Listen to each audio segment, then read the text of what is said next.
So here we are with the Triphasic annual planner. We're just going to go through how to build it out for your program specifically. So obviously we can start here up in this upper left corner, cell A1. We have men's hockey.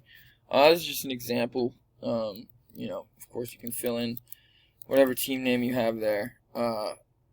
Moving on down, we'll take a look at the dates first things first. So it reads just like a regular annual planner. With the first day of each week coming down here as the date, and then the number of the week for that year. So there's obviously 52 lines, 52 weeks in a year. You can do the math there. So this one, actually I just realized, is set for 2019 going into 2020. So what we can do to update it, go ahead, change that, 12/31/2018. And then what we're going to do is go into this next cell, make sure that, it's updated, B2 plus 7. Yep. And then you can drag all the way down to that last week there. And it looks like everything's updated. Going on down, we got stage here. So this is competitive stages. Obviously, with men's hockey, you'd be playing at that stage. You'd be about halfway through the season, just after that break. So we got a competition stage here. Moving over, we got, assuming they make it all the way, playing well into April, we get, those summer months off, right into pre-comp or pre-season. Early September into, competition season again. Starts up around that first week of October. And then you get the break halfway through. So this is easily edited too for whatever schedule your team's working with. Real quickly, just how to do that. You're going to go up to this button here, unmerge, and then, select the weeks that you're in, merge, right, whatever, example stage you want there. Sorry, example there. And then you can just easily, reformat it. So that's how you go through and do that. Again, pretty simple, easily customizable. I like to color code it. I think it lets you know where you're at. It's a lot easier on the eyes. Same thing down here with the academics. And again, this is for a college coach, hypothetically. Now, if you're in the pros, you can just go ahead and delete this box or, put in whatever else you'd want to be looking at. But again, we got that winter break here, spring 1, exams, winter break, spring break, and then right into the summer, and then you're back for the fall. So that's easy stuff. Now we'll get into it a little bit. So obviously, we have down here all the parameters of triphasic training and implementing it in a practical setting that we could really mull over and think of for now. So, starting first, we'll just build out an example and go through it step by step. Winter break, you might start off, doing some eccentrics. So you go to that drop-down menu and select. Now, every week has its own drop-down menu. So if you want to do 3 weeks of eccentric, you totally can. You can go ISO. Or you could even put in, some aerobic download work, capacity work, what have you. But for now, we'll just keep it to those 2 weeks. From there, what we can do is go ahead and pick the loading parameters. We got here some pretty simple ones. Supermax, above 80, so that's your general strength work. 55 to 80, power ranges there.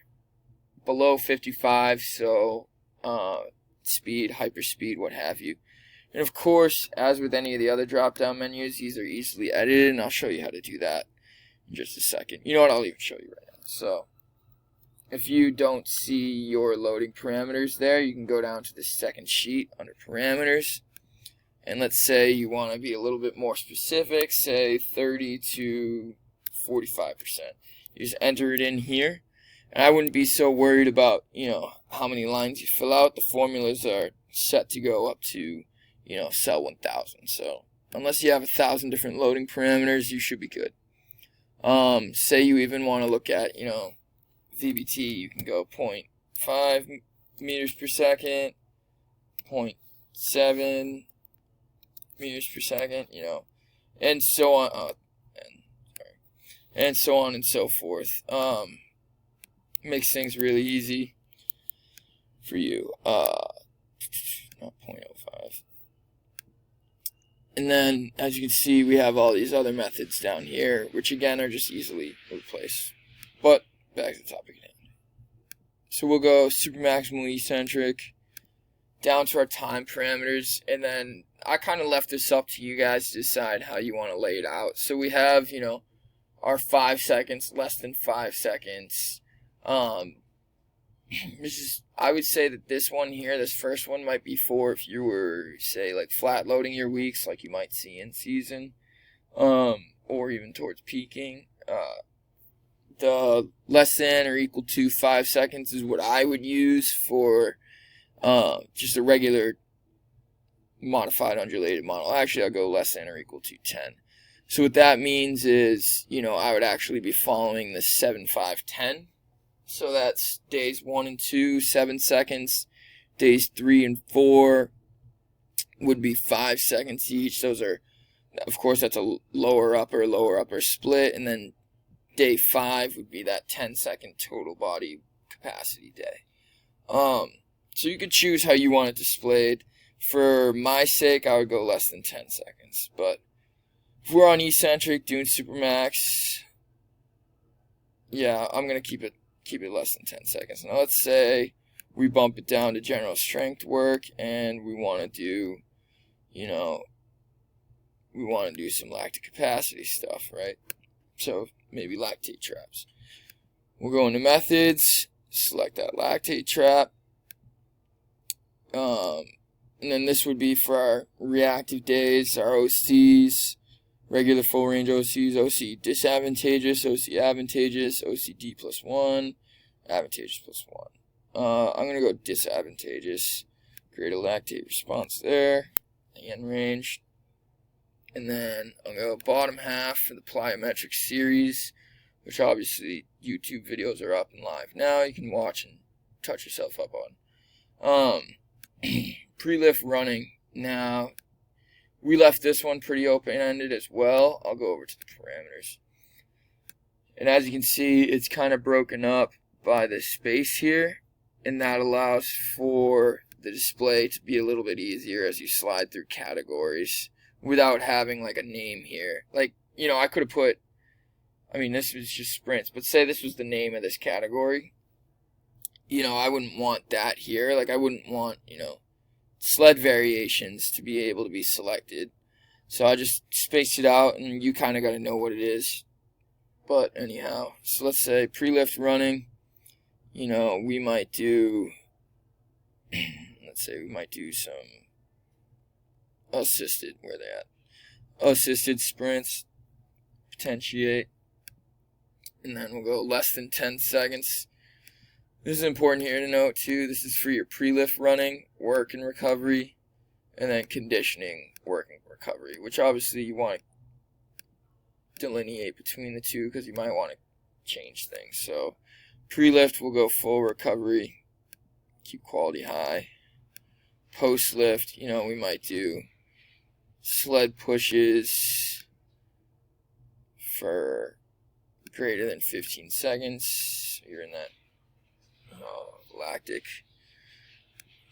and then we'll go partial recovery. Yeah, so that's what 1 week might look like. And of course, I could change this out throughout the series and the season. And we tried to leave it really open-ended for you guys, so you could go and put whatever recovery methods you want to use. Real quick, I'll show you even how to build out. So let's say you don't like this work and recovery kind of design here. You can go even do it this way. Go like work to rest ratios. From there, this is going to be your first week in your drop down menus. I would come over to the parameters, go work rest ratios, say 1 to 1.